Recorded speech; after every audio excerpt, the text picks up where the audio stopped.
역사를 주관하시는 이는 하나님이십니다. 하나님은 시대마다, 역사마다, 때마다 하나님의 귀한 사람들을 세우셔서 하나님의 역사를 이루어 가셨습니다. 모세를 사용하셨고 다윗을 사용하셨고 12제자를 사용하셨습니다. 여러분, 하나님은 전능하신 분이시죠. 하나님은 스스로 모든 것을 다 하실 수 있는 가능한 분이십니다. 그럼에도 왜 하나님은 그렇게 사람들을 그 시대마다 사용해서 하나님의 역사를 이뤄간 것일까요? 네, 그것이 바로 하나님의 일하시는 방법입니다. 하나님은 그렇게 오늘도 하나님의 사람을 찾으십니다. 그리고 하나님의 사람들을 세우길 원하시고 하나님의 사람들을 통하여 하나님의 위대한 일들을 이루어가기를 기대하고 계십니다. 하나님은 그렇게 아브라함을 부르셨습니다. 하나님이 그 시대 하나님의 역사의 주인공으로 그를 택하셨습니다.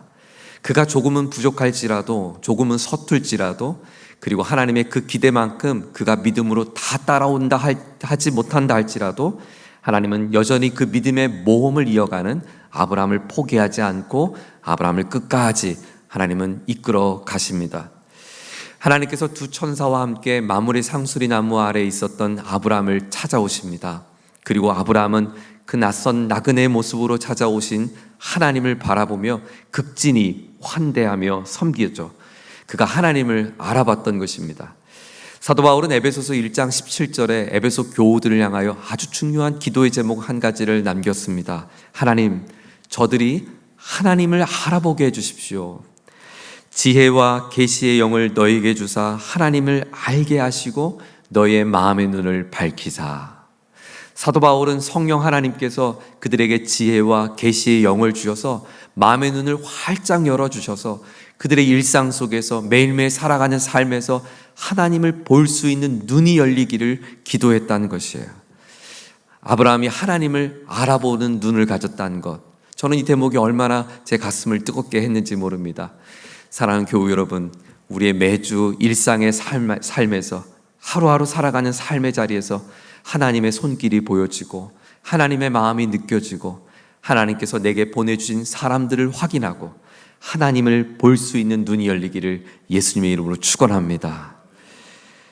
아브라함의 환대를 받았던 이 나그네들은 이제 새로운 길을 떠나 아브라함이 그들을 배웅하게 됩니다. 아브라함이 그들을 뒤따라가며 배웅하는 그 장면에서 뜻밖의 아주 중요한 메시지를 듣게 되는데요. 오늘 17절에 이렇게 말씀합니다. 여호와께서 이르시되 내가 하려는 것을 아브라함에게 숨기겠느냐? 하나님께서 아브라함에게 이제 내가 곧 할 일을 너에게 숨기지 않고 다 말하겠다라고 말합니다. 이 장면은 아모스서의 말씀을 우리에게 생각나게 합니다. 아모스서 3장 7절에 보면 주 여호와께서 자기의 비밀을 그종 선지자들에게 보이지 아니하시고는 결코 행하심이 없으시리니, 하나님께서 아브라함을 마치 아모스 선지자를 불렀던 것처럼 선지자로서의 역할을 부여하셨다는 거예요. 내가 너를 향한 꿈을 갖고 있어. 내가 너로 하여금 이 귀한 사명을 감당하기를 원해. 하나님께서 말씀하셨다는 거예요. 그 하나님의 꿈은 이렇게 말씀하십니다. 19절입니다. 우리 다 함께 19절의 말씀을 읽겠습니다. 시작. 내가 그로 그 자식과 권속에게 명하여 여호와의 도를 지켜 의와 공도를 행하게 하려고 그를 택하였나니 이는 나 여호와가 아브라함에게 대하여 말한 일을 이루려 함이니라. 하나님께서 아브라함을 마치 선지자처럼 그를 부르신 이유가 있다고 말합니다. 내가 너를 택한 이유가 있어. 내가 너를 여기까지 이끌어간 이유가 있어. 그것은 바로 여호와의 도를 행하는 것. 이 도라고 하는 것은 데레크라고 하는 히브리어 단어를 사용했는데요, 그 말의 뜻은 말 그대로 길이에요. 내가 여호와의 길을 걸어가는 것, 그것이 내가 너를 부른 꿈이다라고 말씀합니다. 여호와의 길을 걷는 것, 이것이 너무나 멋진 문장입니다. 하나님 아버지의 가슴에는 아브라함을 바라보시면서 갖고 계셨던 그림이 있었던 거예요. 아브라함이 여호와의 길을 아름답게 걸어가는 그 모습을 마음으로 그리셨다는 거예요.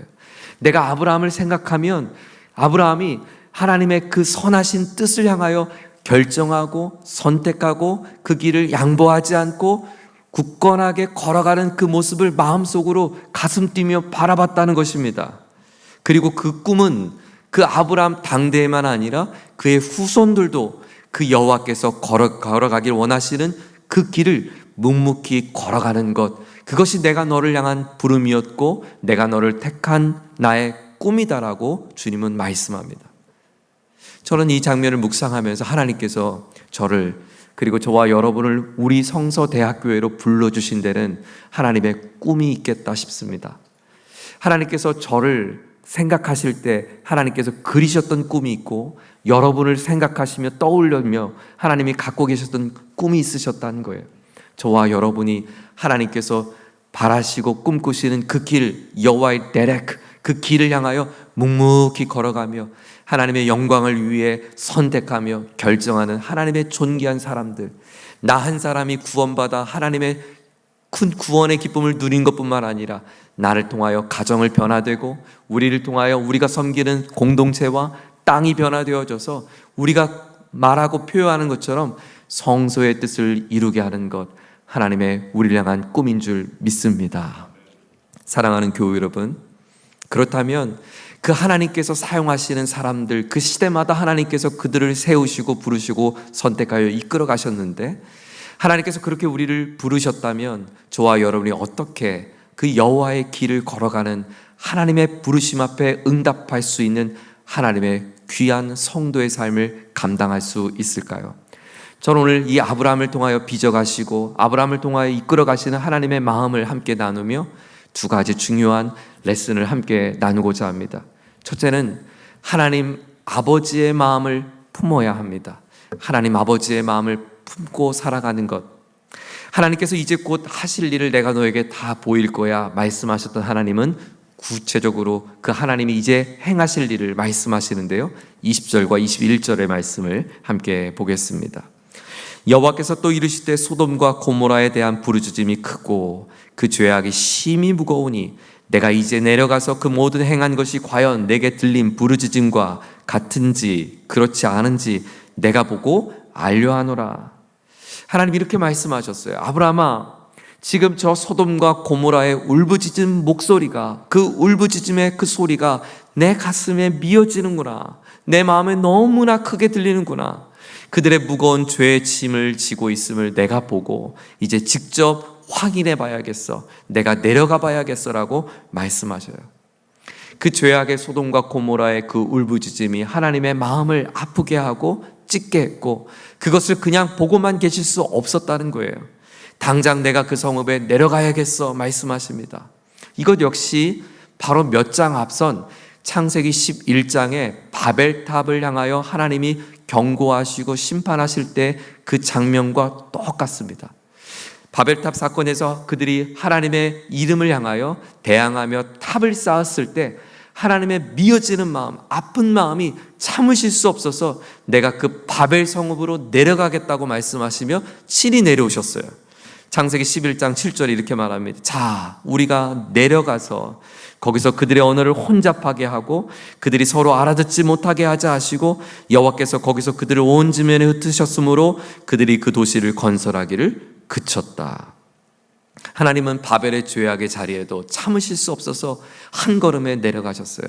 그리고 소돔과 고모라 성읍에도 내가 내려가겠다고 말합니다. 여러분, 하나님께서 꼭 내려가야만 그들의 죄악을 알 수 있었던 것일까요? 하나님은 꼭 내려가셔야만 그들의 참상을 확인하실 수 있는 걸까요? 아니죠.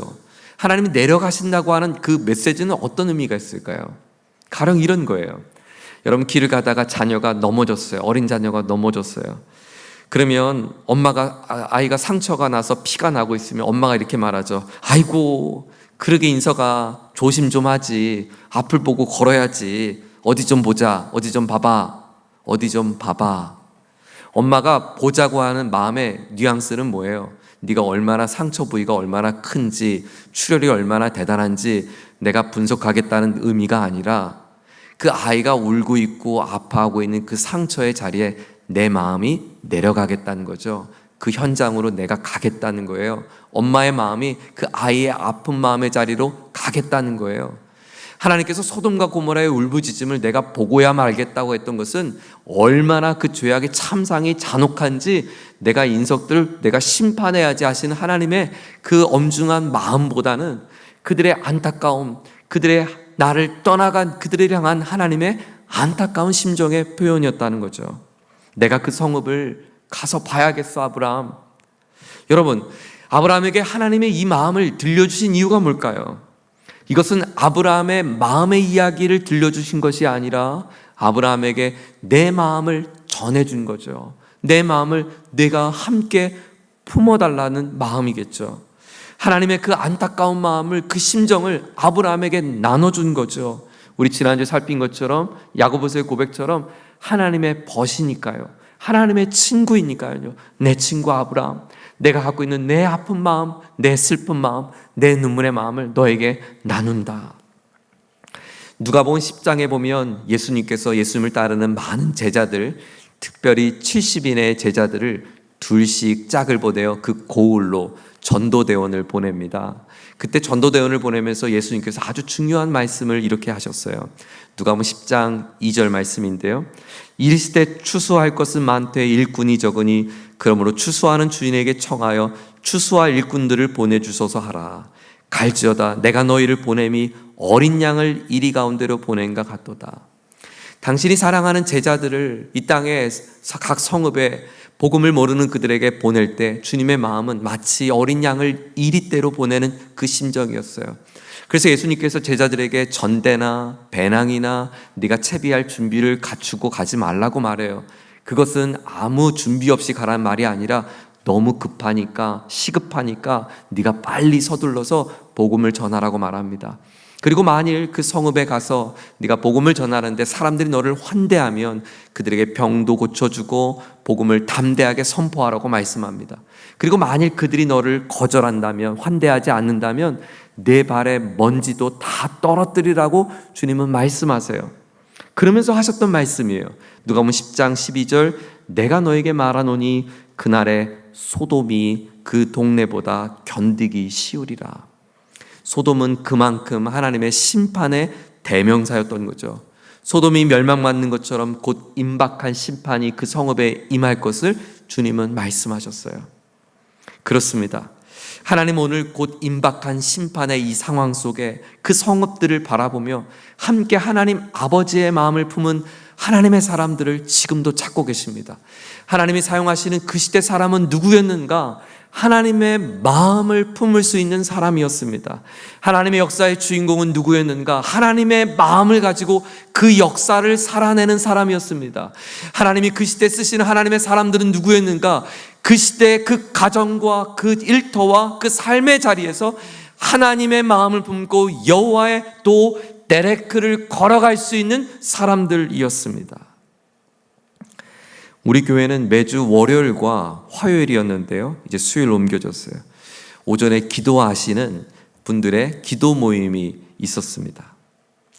제가 지난주에 장례 예배를 인도하고 다녀오면서 우연히 여러 성도님들이 차 안에서 나누는 대화를 듣게 되었습니다. 그러면서 제가 앞자리에 앉아서 너무나 감동이 되었어요. 한 주는 두 분이 기도하셨대요. 한 분이 찬양을 인도하고 한 분이 그 찬양을 따라하고 한 분이 기도 제목을 나누면 한 분이 같이 따라서 기도하고 이렇게 짝지어서 기도를 하신 거예요. 그런데 이제 찬양을 인도하시는 분이 찬송가를 선곡을 하셨던 내용이 다 이제 전도 찬양을 골랐다는 거예요. 그래서 몇 주 동안 전도 찬양만 열심히 부르니까 다른 한 분의 기도 짝이 마음에 부담이 생기신 거예요. 야, 우리가 이거 전도 찬양을 이렇게 불렀는데 전도하지 않으면 안 되겠다. 전도 찬양만 부르지 말고 노래만 부르지 말고 우리 전도합시다. 그래서 기도하고 그리고 주보를 가지고 이제 아파트 단지를 다니며 전도지를 나눈 이야기를 들려주었어요. 그러면서 한 분이 우연히 아파트에서 만난 91세 되신 한 어르신을 전도한 이야기를 들려줬어요. 91세 마지막 생을 얼마 남겨주지 않은 그 어르신을 바라보며 너무너무 안타까워서 그 한평생 하나님 없이 살아가는 그 영혼이 너무 불쌍해서 그 영혼을 만날 때마다 기도하셨다고 하는 이야기예요. 그래서 지난주 저에게 기도카드에 그 어르신의 이름을 적어서 목사님, 예수님 믿을 수 있도록 기도해 주세요라고 기도카드를 전해주셨어요. 제가 얼마나 가슴이 뜨거웠는지 몰라요. 저는 그날 마지막 생을 마감한 한 어르신의 죽음을 장례하고 오는 길이었습니다. 저는 그날 교우들과 함께 우리가 이 땅에 살아가는 것은 천국을 바라보는 소망을 갖고 살아가는 것이라고 설교했습니다. 소망을 갖고 살아가는 성도는 죽음 앞에 죽음이 끝이 아니다라고 하는 교리를 아는 사람이 아닙니다. 천국을 기다리는 사람은 내 죽음이 여기서 끝이 아니라 나는 주님과 함께 부활할 것이라고 하는 마음의 고백을 하며 그 고백을 가졌기에 이 땅에 죽음으로 살아가는 이들을 바라보며 하나님 아버지의 긍휼의 마음을 함께 품을 수 있는 사람이 바로 성도인 것이죠. 하나님의 마음을 품는 것이 그리 대단한 것이 아니겠구나. 91살 된 동네 어르신을 보며 그의 생애의 마지막 순간에 내가 복음을 전하고 싶어하는 그 마음, 내 마을에 함께 살아가는 우리 옆집에 한 분이 예수님을 알지 못하여 오늘도 죽어간다면 그것처럼 슬픈 일이 없다고 하는 그 마음을 품고 살아가는 것, 그리고 그분을 만날 때마다 내가 겸손히 그분을 위하여 기도해 드리는 것, 그것이 주님의 마음을 품는 것이겠구나. 저에게 큰 교훈과 도전이 되었습니다. 기도하기는 우리 교회 모임이, 우리의 기도의 자리가, 또 우리의 사랑방 모임이 그 주님의 마음을 함께 품는 자리가 되기를 원합니다. 떡을 떼고 함께 삶에 교제하며 이야기를 나누는 것도 중요하지만 오늘 집사님, 제게 하나님이 이런 마음을 주셨어요. 오늘 제가 일상을 살아가는 동안 하나님이 제게 이런 마음을 주셨어요. 오늘 저의 일터 속에 제가 만난 영혼들이 너무너무 불쌍한 마음이 들었어요. 저의 기도의 제목이었던 그를 위하여 함께 기도해 주시지 않겠습니까? 저의 가족이 오늘도 주님을 알지 못하여 오늘도 이 땅에 살아가는 것이 너무너무 괴롭고 고통스럽습니다. 집사님, 저를 위해서 기도해 주십시오. 여러분, 만약 여러분의 그 기도 제목에 누군가 함께 기도할 수 있는 동역자 한 분이 있을 수 있다면 어찌 여러분이 외롭겠어요? 나의 그 근심과 눈물의 그 기도의 제목을 함께 마음을 품어줄 수 있는 한 교우가 내 옆에서 함께 예배하는 나의 성도라가 된다면 우리 신앙이 얼마나 부유할 수 있겠습니까?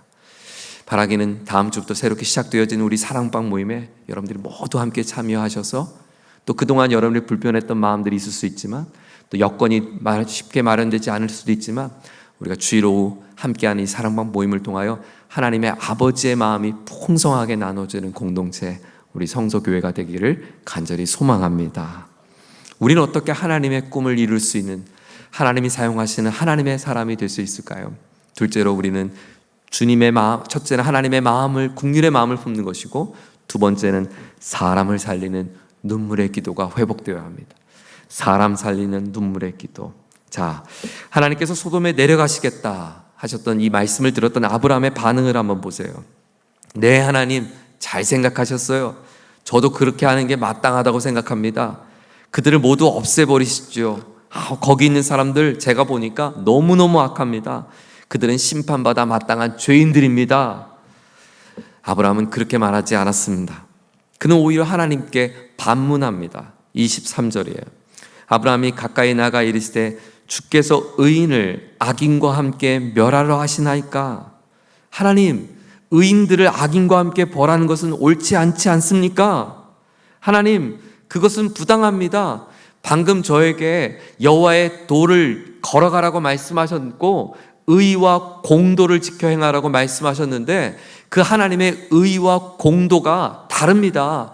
지금 하나님의 행하심은 방금 제게 이야기하신 그 의, 공도, 째데크, 하나님의 공의가 아닙니다. 하나님 다시 생각해 보시지요. 지금 내게 약속하신 하나님의 약속을 빗대어 오히려 하나님께 반문한 거예요. 그러자 하나님은 25절에 이렇게 말합니다. 그리고 25절에 그는 연이어 이렇게 말합니다. 주께서 이같이 하사 의인을 악인과 함께 죽이심은 부당합니다. 부당합니다. 세상을 심판하신 이가 정의를 행하실 것 아닙니까? 마치 법정에선 변호인 같습니다. 아브라함은 소돔 사람들의 죄를 묵과하고자 하는 것이 아니었습니다. 그들을 옹호하거나 그 죄를 덮자고 하는 것도 아니었습니다. 자신의 조카 롯이 그 땅에 살고 있기 때문만도 아니었습니다. 그가 주장했던 이야기는 하나님, 그 성읍에 제 조카가 있습니다. 제 조카가 있는데 그 성읍을 멸하시면 어떡합니까? 그 뉘앙스가 아니라 오늘 아브라함의 이야기는 오늘 하나님께서 저에게 방금 이야기했던 그 의와 공도에 빗대면 지금 하나님의 결정은 어긋납니다 라고 하는 이야기였어요.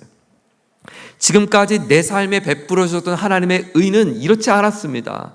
제가 때로 믿음이 없었고 제가 하나님을 온전히 신뢰하지 못해도 하나님은 기다려 주셨지 않았습니까? 하나님 저에게 은혜를 베풀지 않으셨습니까? 하나님 저에게 불쌍히 여기지 않으셨습니까? 하나님은 저를 곧장 심판한 것이 아니라 기다려 주지 않으셨습니까?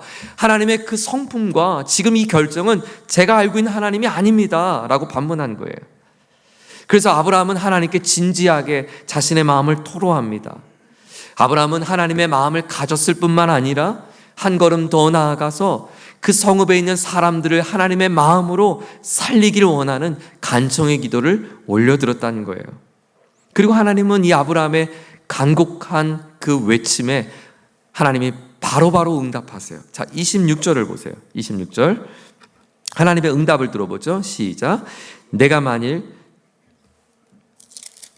26절입니다.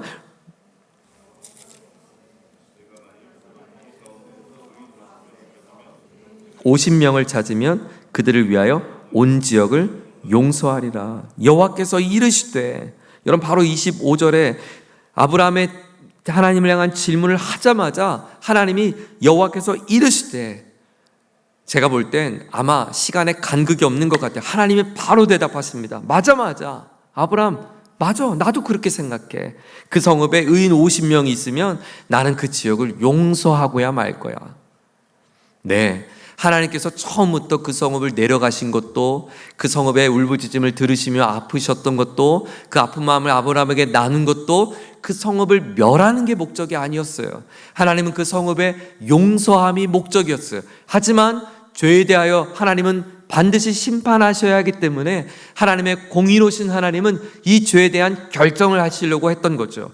그러나 하나님의 이 결정은, 하나님의 심판은 궁극적 목적이 아니라 그들을 용서하는 것이 하나님의 궁극적 목적이었죠.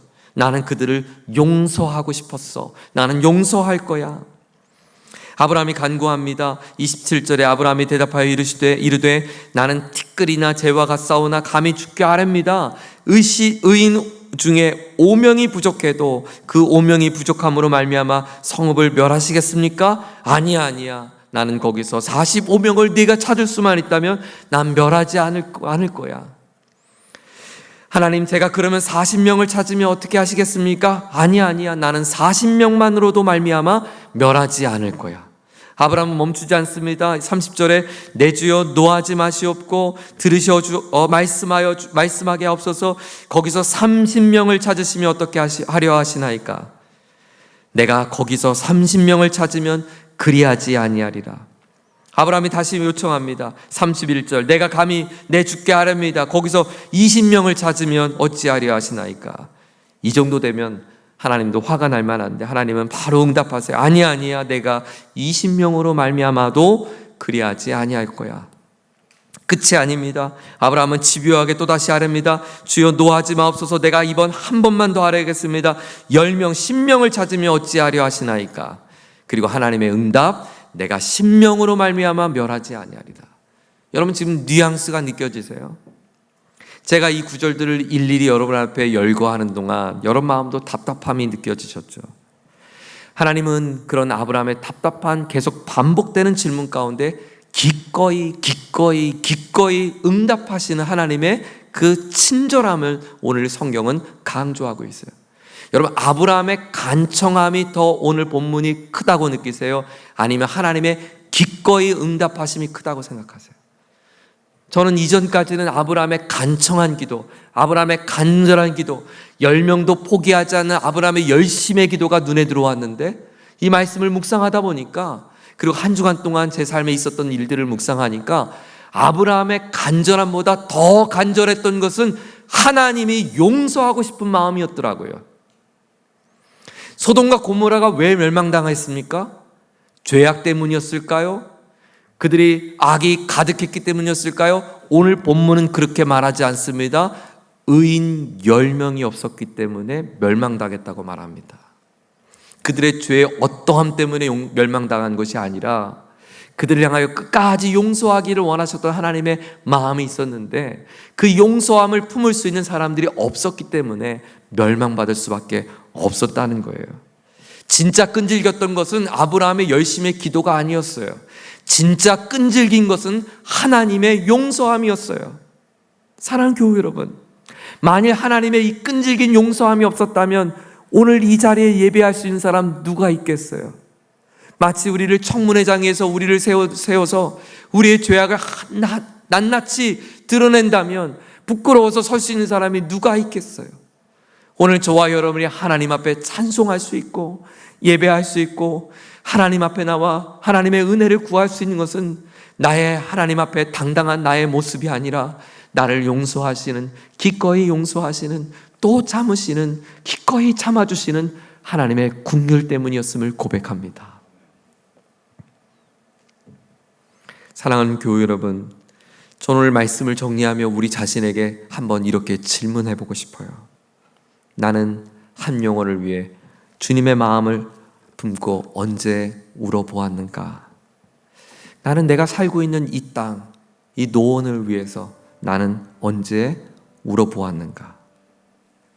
우리 교회 표어는 성소의 뜻을 이루는 행복이 있는 교회입니다. 성소의 뜻을 이룬다는 게 뭘까요? 우리가 다 같이 띠를 띄우고 뭔가 거리에 나가서 거창한 구호를 외치고 뭔가 대단한 위대한 사업을 이루는 것이 성소의 뜻을 이루는 걸까요? 만일 그것이라면 성경은 그것을 우리에게 하나님이 기뻐하신 일이라고 기록해 주셨겠죠. 제가 창세기를 묵상하면서 지금까지 아브라함이 한 일이 하나도 없습니다. 그는 전쟁터에서 나가 싸운 것밖에 없고 분쟁 속에 있는 롯과의 갈등 속에서 지혜로운 선택을 했던 것뿐이었고 아브라함의 업적, 아브라함의 행한 일이 하나도 나오지 않습니다. 그 성읍에서 무슨 삶을 살았는지, 그가 마므레 상수리 나무 아래 그 아래서 살 동안, 헤브론을 살 동안 그가 어떤 마을 사람들과 무슨 삶을 살았는지 성경은 주목하지 않습니다. 주목하지 않는 건 하나님께서 그들의 삶에 대해 그 부분에 대해서 강조하지 않는 건 뭔가 메시지가 있는 것 같아요. 그런데 아주 집요하게 주목한 게 있었어요. 아주 집요하게 묻고 따지는 게 있었어요. 그 이해할 수 없는 상황 속에 갈등하고 있는 그 아브라함의 다가오시는 하나님에 대한 반응, 그 하나님에 대해 자신이 끊임없는 불안과 불신과 두려움 속에 포기하지 않은 하나님과 눈맞춤, 하나님이 나에게 끊임없이 말씀하실 때 들으려고 했던 애씀, 오늘 내 삶에 다가오시는 하나님을 거절치 않고 그를 기쁨으로 환대했던 아브라함의 하나님을 맞이했던 모습, 성경은 그것을 총 들어서 믿음이라고, 믿음의 이야기라고 우리에게 정리해 주었습니다. 사랑하는 교회 여러분, 오늘 살아가면서 저와 여러분이 엄청난 위대한 일은 오늘 이룰 수 없을 수 있습니다. 하지만 오늘 주님과 눈을 마주칠 수 있는 것, 오늘 내게 다가와서 하나님께서 말을 걸어오실 때 주님의 마음 앞에 내 마음을 열 수 있는 것, 오늘 다 이해할 수 없고 내가 다 해석할 수 없는, 알 수 없는 상황 속에 수많은 갈등 속에도 오늘도 내게 다시 도전해 주시고 두드려 주시는 하나님 앞에 내 마음을 열 수 있는 것, 그리고 그 하나님께서 우리에게 보여주신 그 길, 데레크, 그 여호와의 길을 향하여 주님의 의와 공도를 붙잡고 묵묵히 걸어가는 것, 그것은 우리가 할 수 있는 일은 아닐까요? 지난주에 한 교우로부터, 우리 교회 온 지 얼마 안 된 교우님으로부터 작은 편지를 받았습니다. 그리고 그 편지의 한 문장은 제 마음을 아프게 했습니다. 목사님, 저는 주일에 같이 밥 먹을 성도가 없습니다. 우리 교회를 등록했는데 저에게 밥을 같이 먹자고 말을 걸어주는 성도가 없다는 거예요. 하나님 저에게 책망하시는 메시지였습니다. 우리 교회를 찾아오신 저와 여러분 같은 우리들은 다 사연이 있어서 왔겠죠. 의미가 있어서 왔죠. 여러 일들로 있어 왔죠. 그렇게 온 나에게 눈길 한번 지어주지 않는 교회라면 어찌 성서의 뜻을 이룬다고 말할 수 있겠습니까? 오늘 옆에 계신 성도님들이 누가 앉아 계신지 여러분 궁금하십니까? 오늘 우리 교회에는 어떤 분들이 오셨는지 정말 우리가 하나님의 가족이라면 너무너무 궁금해하지 않을까요?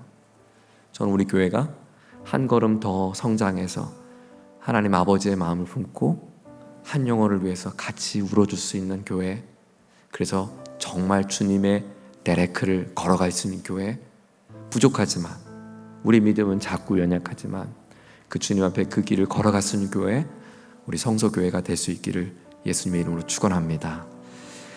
함께 기도하겠습니다.